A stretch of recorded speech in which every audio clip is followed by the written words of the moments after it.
Pag-uusapan natin ang issue niya. Nasa komunikasyon ng isang political commentator at manunulat, si Gnong June Abines. Sir June, mayong gabi. Si MJ, si Admar ulit sa SMNA Nightline News. Mayong gabi, Sir MJ and Sir Edmar. Thanks for having me. Apo. Sir, ano po nakuha ninyo sa pagbisita dito recently ni Ukrainian President Volodymyr Zelensky? Well, the reaction of the people is basically angry, disappointed, and confused. Sa dinami-dami ng problema ng Pilipinas, bakit napunta sa Ukraine? Bakit napunta kay Zelensky ang priority ng ating administrasyon? Parang di maintindihan ng mga Pilipino. For the longest time, sabi nila gusto nila ng economic prosperity. Gusto nila ng walang criminality sa Pilipinas. Pero bakit ang inatupag ng presidente natin ay gulo sa labas, which weak tayo eh. Wala tayo. We are a poor country, we are a third world country. Tapos ang pinangarap ng buong Pilipinas ay at least maging economically stable tayo. Pero ang ginawa ni Presidente Bongbong Marcos in the last 2 years is picking a fight with China and now bringing in a president who done nothing for his country except to bring chaos, death, and suffering to his people. I don't understand kung anong nakita ni Bongbong Marcos kay Zelensky at dinala pa niya dito sa Pilipinas. Parang ay idolo niya. Bakit niya dinala dito si Zelensky? Di maintindihan ng mga Pilipino, galit ang mga tao sa ginawa ni Bongbong Marcos. Iba yung priority niya. Nanalo siya dahil gusto ng mga tao continuity kung anong ginagawa ni Duterte serving the Filipino people. Sir June, alam naman po natin sino ang backer ng Ukraine sa gera ngayon sa kontra Russia. Ano ba ang hudyat na pinapakita nitong pagdating ni Zelensky dito sa Pilipinas? Meron tayong sigalot ngayon sa South China Sea. Alam naman natin sino ang nasa likod niyan. Ang mga kano. Yes, for the longest time, in the last 80 years since after the World War II ended, lahat ng gera, karamihan, proxy war ng Amerikano. Ngayon, ang pinaka malalang proxy war na nangyari itong Ukraine. Ukraine and Russia are related by blood, by culture, tapos geographically. And they also share language. Maraming ang Russian speaking eh. Kumbaga magkapatid dyan, bro yan. Pero ang ginawa, napasok ng US ang government through Zelensky. When Zelensky ran for president, sabi niya, I will make peace with Russia. Anong ginawa ni Zelensky when he won? Tumakbo siya sa US at he picked a fight with Russia. They killed lots of Russian-speaking Ukrainians that provoked Russia. Ayun, napuno yung Russia. Ngayon, that very same pattern na ginawa ng US to Ukraine is basically happening now dito sa Pilipinas. China and Philippines are friends, brothers, neighbors. Ang daming Chino sa atin. Marami na rin. Tapos yung culture natin we shared for a long time. Thousands of years na neighbor natin wala. Pero ano nangyari ngayon? The US found a way to have a reason for Filipino and Chinese people to fight. And now the pattern in Ukraine is being executed again here in the Philippines. Isa na yun ang ipinag-iingay ng buong social media ng mga Pilipino na baka masunod tayo sa Ukraine. You know what's the worst? Dinala pa si Zelensky. Now it's more clear for ordinary Filipino people na iba ang agenda ni BBM, ng presidente natin. Ang ginawa niya in the last 2 years is putting Philippines in danger. Binangga niya ang China, ngayon babanggain na naman niya yung Russia by being supportive to Ukraine. If they really want peace, Zelensky should not come to Philippines. He should speak with Russian President Putin. Yun ang pinaka madaling pamaraan para magkaroon ng peace. Ibig sabihin, you talk to the concerned party. Anong ginawa niya? Pumunta rito, parang kumbaga pinapalaki yung gulo. It's not about peace. It's about campaign to be hostile to Russia. Now, it's a bad move for the Philippines to side with Ukraine. We have enough problems with China. Tapos, opposition pa tayo against Russia, which is a superpower. Dalawa na yung superpower na kakalabanin natin. Tapos, maniniwala tayo na ang US ipapagtanggol tayo? Hindi mamatay ang mga Amerikano para sa atin. Ginagawa tayong proxy war para tayo ang mamatay para sa kanila. We should be wise to understand that. Sir, meron po kayong pinublish recently sa inyo pong Facebook account na title po nito, and When US Puppets Meet. Ano pong ibig yung sabihin nito, sir? Well, basically, sa situation natin ngayon, may gera sa Ukraine, may gera sa Middle East. Tapos, ito naman si President Bongbong Marcos, he's trying to pick a fight with China. Tatlong gulo ang nangyayari ngayon, pinakamalaking gulo. Tapos pinag-meet mo pa yung isang Ukraine na talagang wasak na yung buong bansa niya. Tapos ito si ang Pilipinas through Bongbong Marcos gustong lalaban ng wala namang kalaban-laban sa China. So it's clear to the Filipino people and the world, even the ASEAN countries, that Bongbong Marcos is not representing the Filipino people's interest. He is a puppet of the United States, just like Zelensky. Zelensky was promised something. Ano nangyari ngayon? Pinag-aawayan pa sa Congress kung bibigyan ba sila ng mga armas. When in fact, hindi armas ang kailangan ng mga Ukrainian people. They need food, they need shelter, they need medicine. Kaya nga napunta dito si Zelensky, sabi niya, he needs some help for the mental health of their people. Bakit di na lang nila tigilan yung gera? Bakit ang binibigay ng United States puro bomba at armas? So, if you use a deep analysis, the United States is really not helping Ukraine. He is pushing Ukraine to be totally destroyed by Russia. Ganon ang mangyayari sa Pilipinas pag hindi papalag ang mga Pilipino. We have a duty to say our sentiments while wala pang nangyayari dyan sa South China Sea or tinatawag natin na West Philippine Sea. We have every duty to say our piece bago magkagulo. Sir Jun, nabanggit niyo po, Sedmar po ito, na hindi nakatutulong ang Estados Unidos sa Ukraine. How much more ang Pilipinas? Exactly. Kung tingnan natin, why do they need 9 EDCA bases in the Philippines? Tapos bakit nila tinatago yung mga military bases nila sa mga syudad? Bakit hindi sila pumunta ng island na walang tao? So they are not really here to deter China. They are here for their own interest. Hindi sila tutulong sa Pilipinas for our own interest.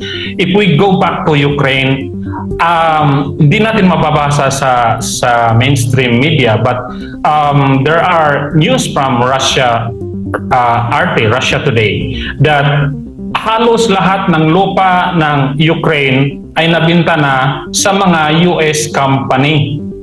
Ibig sabihin, lahat ng mga bomba, mga armas na ipinila doon, hindi yun libre. May bayad yun. Kumbaga, utang yun. At ang ipangbabayad, ang lupa ng Ukraine na known as a very fertile and productive soil, yung land ng Ukraine. Anong gagawin ng Amerikano sa Pilipinas? The same pattern. matagal nang nakikita ng buong mundo yung pattern ng United States paano nila exploit yung mga small countries, and the very example is Ukraine. Tapos tayo Pilipino, tatanga-tanga tayo, meron ng example na Ukraine, tapos papuntahin pa natin si Zelensky. No, we the Filipino people must wake up. It is our duty to speak our hearts and mind para tigilan na ang pag-warmongering ni BBM. BBM is doing a very dangerous game at hindi yan ang mandate ng Pilipino sa kanya. The mandate of the Filipino is to eradicate drug, eradicate communists and rebels, and improve our economic situation. So far, wala pang nagawa si BBM. Ang ginawa niya is guluhin ang South China Sea at ngayon makikipagkaibigan pa siya sa presidente na trinaydor din ang kanyang buong bansa. I think halos 500 to 600,000 na raw ang totoong namatay na Ukrainian soldiers at conscript. Pero tinago yan ng mainstream media. Kaya nga walang news Walang news kung ano talaga nangyari sa ground sa Ukraine dahil talong-talo talaga ang Ukraine. Tinago nila yan. Pero if you are wise enough to find other sources, the death in Ukraine is much more higher than what was officially stated in the mainstream media. Opo, Sir Jun, tingin niyo po ba kasing halaga po ng issue dyan sa South China Sea, sa West Philippine Sea, ang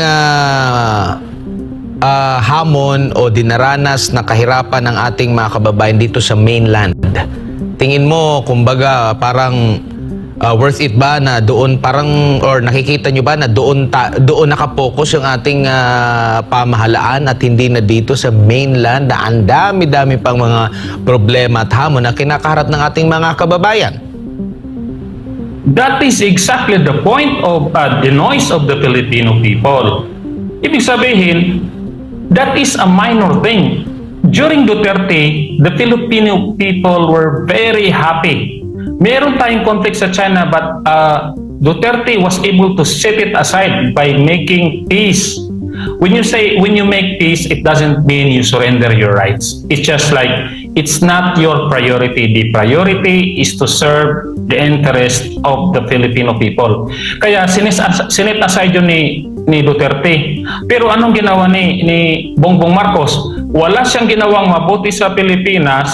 Ang ginawa niyang talaga is magpapugi sa United States at saka Western countries. Tapos pinapasok ang mga US military at ang yabang-yabang niya pang magbanta sa China. I think Marcos needs to wake up, or whatever he's taking, he should, kung sino man yung mga kaibigan niya, dapat pagsabihan na siya, because he's playing a dangerous game that hindi lang siya ang magbabayad. Buong Pilipinas, ating mga anak at mga apo ang magbabayad pag nagkamali siya na hindi siya mag-u-turn sa papunta niya, because China is a superpower. Kahit hindi gira ang mangyayari, kahit economic war lang, we will suffer a lot.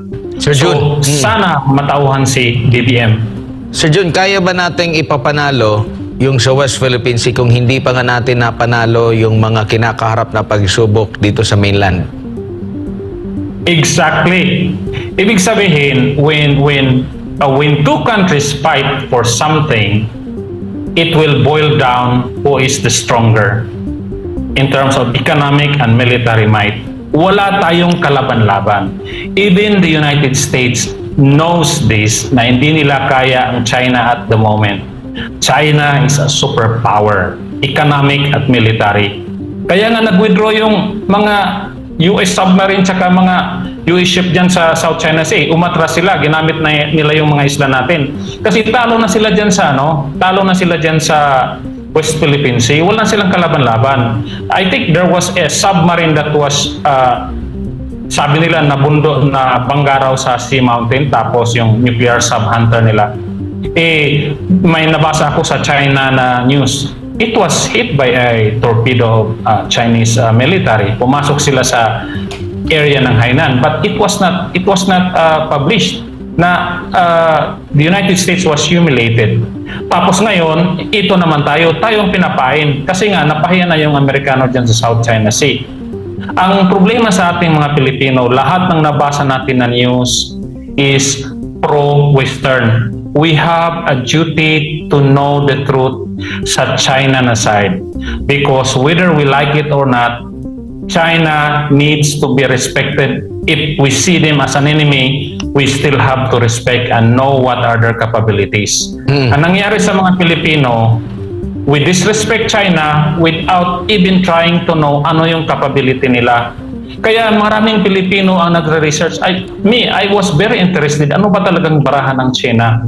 And the more I research, the more I look, wala talaga yung kalaban-laban. So, dapat tigilan na ni Marcos ang pag-warmongering, serving the interest of the United States. He should start serving the Filipino people. Economic po ang kailangan namin, Mr. President. You won by that promise. Kahit na siguro sabihin ng Amerika na ironclad yung kanyang suporta sa Pilipinas kasi yung patunay dyan is yung nangyari sa Ukraine. Tingnan natin yung nangyari sa Ukraine. Sino ba ang dehado doon sa gera sa pagitan ng Ukraine at ng Russia? Exactly.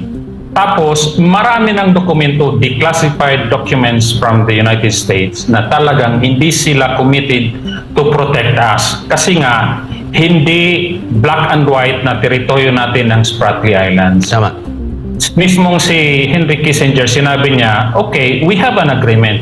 But as far as the United States is concerned, Spratly is not within or is not a territory of the Philippines.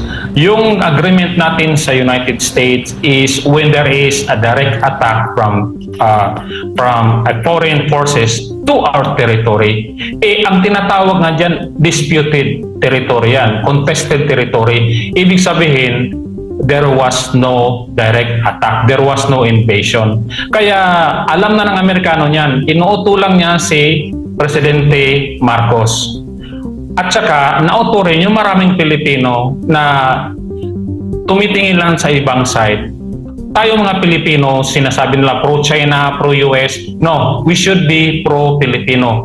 But to those who think na pro-BBM or pro-US, you have a duty to know the capability of China. Pag hindi mo nakita yung other side, your decision are most likely very biased or hindi well-informed.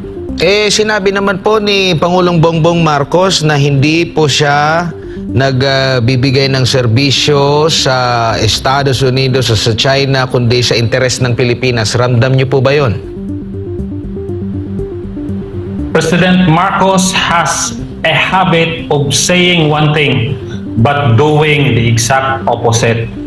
Lahat ng ginagawa niya as a president in the last 2 years, he said something, baliktad ang ginagawa niya.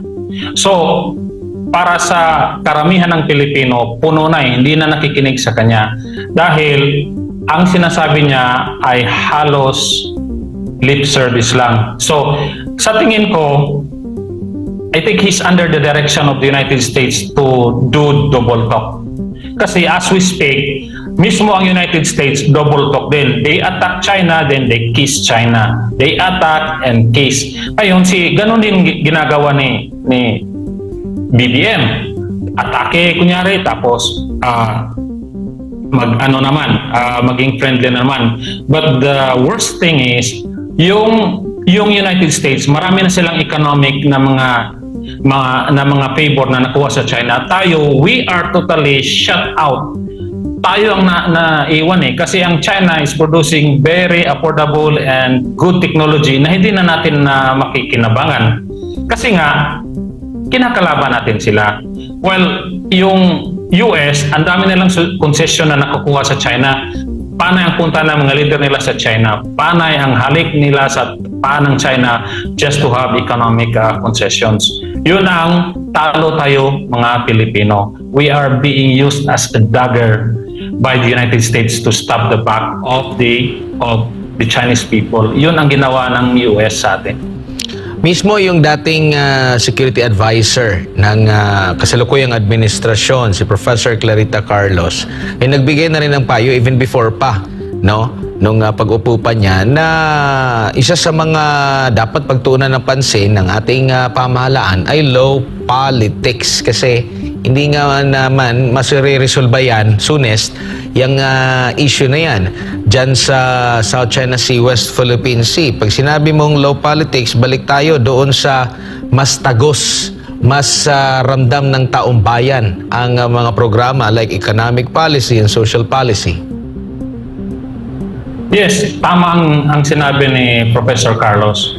We should focus on na may impact sa Pilipino. Because kahit 10 years mong guluhin yung West Philippine Sea, there is nothing to gain. Wala pang ang ilang hektaryang pinag-aawayan dyan na livable place eh. If you look at the video, halos walang matirahan yan kasi it's submerged area.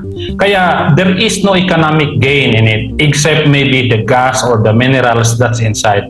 And I read a lot of news that China is willing to sit down with us and talk about economic joint exploration. Bakit ang yabang natin na magmamatigas when China is telling us just don't bring third parties?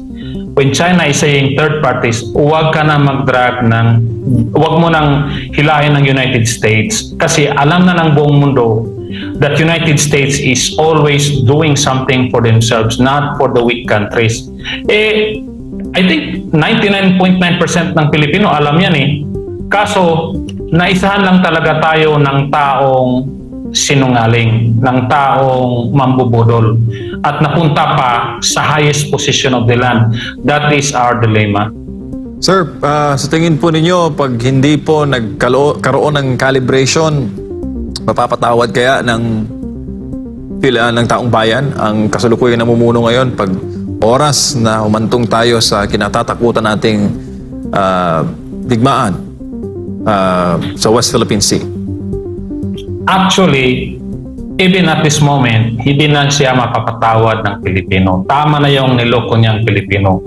He was given the second chance to redeem the honor and integrity of the Marcos family. Even Senator Amy, panay ang pigil sa kanya, walang nagawa. So I think the Marcoses has already reached the point of no return na they can no longer regain the respect and love of the people. Wala na. He is now considered by the Filipino as an enemy.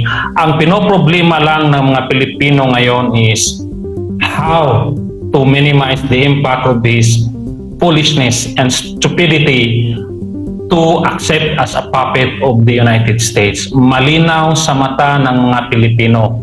Marami dyan na maingay, social media or other means, alam natin, karamihan dyan, bayad.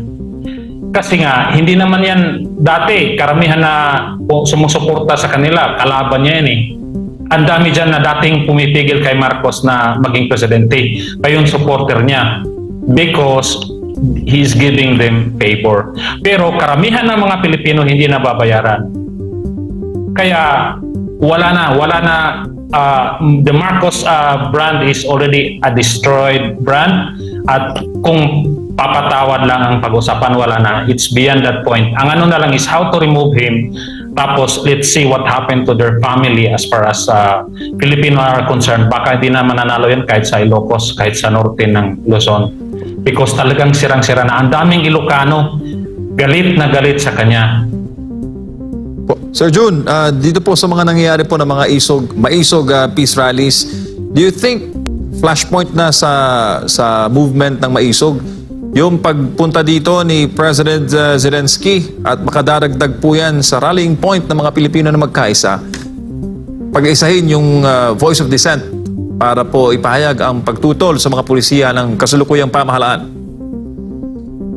Yes, I think actually matagal na tayong nag-cross sa flashpoint eh. Ang nangyari lang talaga, they are spending money and exerting power to silence. Pero kung galit lang, kung talagang kumbaga kung determination lang andyan na eh. Kaso lang, hindi makaporma-porma yung maisog or yung ordinary Filipino kasi nga, every time there is a peaceful movement, tinitira agad. Kaya nga ang daming LGU officials na suspended or naalagay sa alanganin. And they are determined to do that every time or everywhere. Kaya ayun, dinala na ng mga maisog ang rally sa labas where there will be no LGU or national government that can suppress them. Kasi ang ginagawa talaga tarang garapala na eh. And it also reflects the parang ang babaw ng estilo or strategy ng administration natin. Kumbaga, pambata yung style niya. Kahit peaceful rally, binabara. So, the more they put stop the pressure will be will accelerate in building to become a very, very dangerous force. And I think at this moment, we are on that level. Kaso lang, hindi pa makakuha ng buwelo kasi nga, every time there are activities, sinisira nila or inuunahan nila. But I think the people are getting wise. Kaya nga nasa New York na, nasa Japan na yung ano.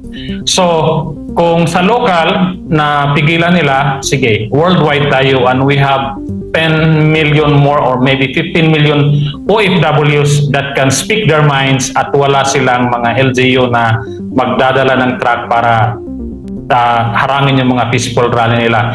So, lalong lumala. Sir, huling mensahe po niyo sa lahat po ng ating mga kababayan, lalo pa yung mga kababayan natin na medyo walang pakialam sa mga nangyayari ngayon sa politika. Iba naman takot dahil, yun nga, baka mapagbalina ng galit at ng koneksyon ng mga nasa pamamahala. Yung iba naman, hindi concern yung mga nangyayari ngayon sa bansa. Mas concern nila yung pang-araw-araw nilang kabuhayan at yung pagkain sa hapagkainan. Anong mensahe niyo po, sir, sa atin, mga nanonood at nakikinig sa ating palatuntunan? Tayo mga Pilipino, ang hilig natin sa movie tapos drama. And every time may matapang, may mga bida na lumalaban sa matinding kalaban, iniidolo natin. Pero sa real life, we are selfish. Kung iniidolo natin dati si Andres Bonifacio or Jose Rizal, kasi nga inaapi sila, pareho lang tayo. Inaapi tayo ngayon ng administration natin. Kaya nga, kung iidolo mo si Rizal or anybody na bida ng isang pelikula, it's our time to leave that idol na inidolo natin. It's our time to express it in our own individual lives. Now is the time. Sa tingin ko, mas malala pa si Marcos sa mga Kastila. Mas malala pa si Marcos sa mga opresyon ng dating mga Padre Damaso. Kasi yung damage na mangyayari sa atin pag hindi tayo lalaban, look at Ukraine. So, it's our time to tell or at least make a history para naman yung mga apo natin, because sooner or later, mawawala tayo sa mundong to eh. Sooner or later, we will be part of history like Rizal and Bonifacio. It's our time to serve our next generation na ipinaglaban natin. Real life it's a constant struggle. Hindi yung sila lang na namatay ni Rizal tapos hindi tayo mag-take ng risk. Let's take risk. Habang dumadami tayo, mapipil ni BBM na hindi atras ang Pilipino. Nakakatakot naman talaga eh. Nakakatakot kalaban si BBM, nakakatakot kalaban si Martin Romualdez, nakakatakot si Lisa. Pero isa lang yung buhay natin eh. Kahit patay nila ako bukas, okay lang. I'm very, very willing to die. But I have to speak my mind because I have the duty to my kids and my grandsons and daughters in the future na at least yung lolo nila hindi umatras. Wala tayong dapat katakutan eh. We will die anyway. So let's do what is right for the Filipino. Kaya nga tayo hindi naging first world country kasi ang daming duwag sa atin. It's our chance. That's my message. Sir, maraming salamat sa inyo pong panahon at mga mensahe ngayong gabi at mabuhay po kayo. Salamat din po, Edmar and Jay. Yan po si Sir Jun Abid.